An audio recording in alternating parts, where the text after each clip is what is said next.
So mga master, may nagtanong po sa atin, no, kung ilang pong taon yung kinakailangan na requirement para maka-avail doon sa maternity leave ng in-offer ng gobyerno po.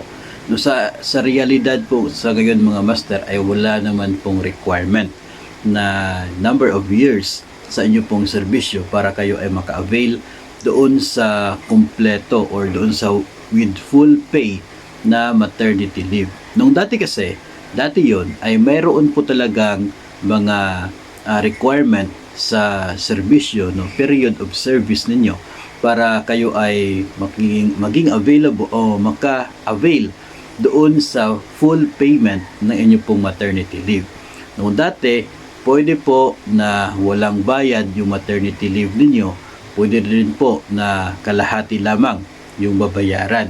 Pwede rin na buo yung mayroon pong bayad base po sa noon sa previous na guidelines para po sa maternity leave.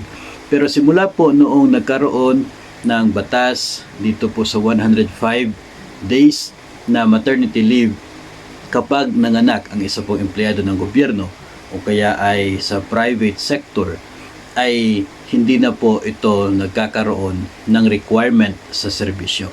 So regardless of your length of service, kahit po kaka-appoint nyo pa lamang, kahit kakatanggap lang ninyo ng inyo pong appointment at kinagabihan ay bigla kayong nanganak, ay makaka-avail pa rin kayo doon sa 105 days na maternity leave with pay.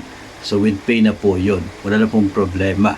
No, hindi na po kayo dapat pong problema kung baka matanggal kayo, no, sa sahod dahil po o baka wala kayong tatanggapin na sahod dahil nag-maternity leave kayo kaagad kahit kaka-hire lamang po ninyo.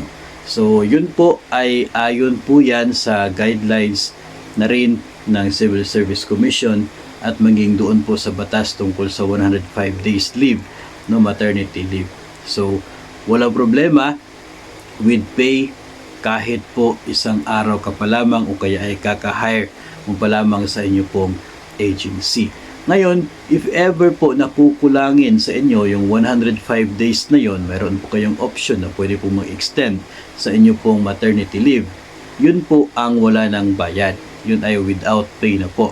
Kung wala kayong available na service credits, so hindi na po siya magiging sakop ng maternity leave.